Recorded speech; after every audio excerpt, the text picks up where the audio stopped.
Bonjour à tout le monde. Certaines actualités font le tour de la Terre et d'autres s'arrêtent aux frontières nationales. Il en va ainsi d'un sujet dont les journaux britanniques sont pleins ces derniers temps.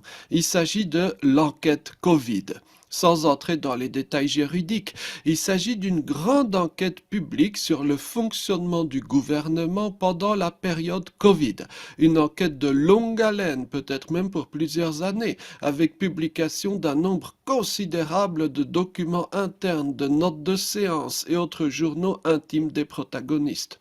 Quelle que soit l'opinion politique de l'observateur, un constat s'impose. C'est atterrant, catastrophique à tous les niveaux, à tel point qu'il n'est pas exagéré de dire qu'on doit se pincer plusieurs fois pour se rendre compte que l'on ne rêve pas. De l'extérieur, dans la communication officielle, en 2020, l'ordre régnait. Le gouvernement britannique prenait des décisions pour sauver les vies, était guidé par les scientifiques et les quelques voix discordantes étaient purement et simplement éliminées, nuisibles et scientifiquement erronées. Grâce à l'union nationale, la collectivité a pu traverser l'épreuve. Mais de l'intérieur, le chaos le plus absolu régnait. Non pas le chaos, j'allais dire inévitable, qui s'installe brièvement quand on doit faire face à une urgence imprévue et majeure. Plutôt le chaos le plus ubuesque dans la durée, qui a caractérisé le gouvernement britannique sur la période couverte par l'enquête, Covid ou pas.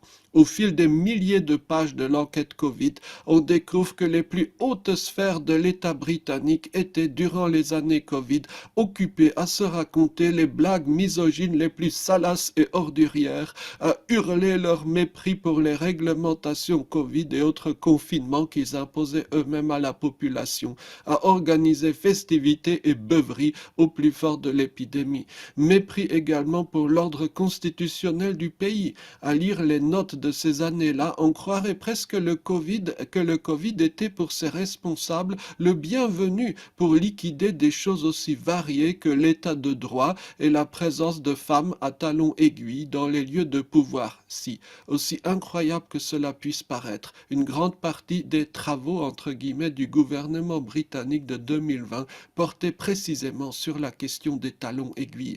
Les médias britanniques sont tiraillés. Est-ce que cette catastrophe est due au tempérament abject du Premier ministre d'alors, à une malchance extraordinaire qui aurait fait que toute l'équipe au pouvoir était composée d'affreux sociopathes?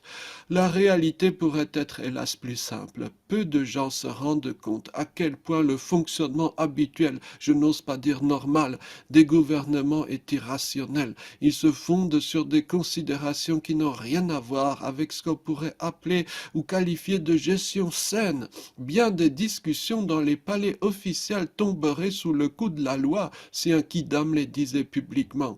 En France, un scandale à la britannique ne risque pas d'éclater. Tous les documents et procès-verbaux sont secrets.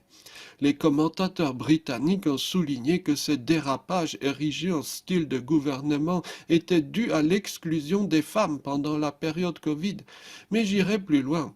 L'exclusion de toutes les personnes qui ne correspondaient pas à un profil fêtard ordurier préféré du chef du moment.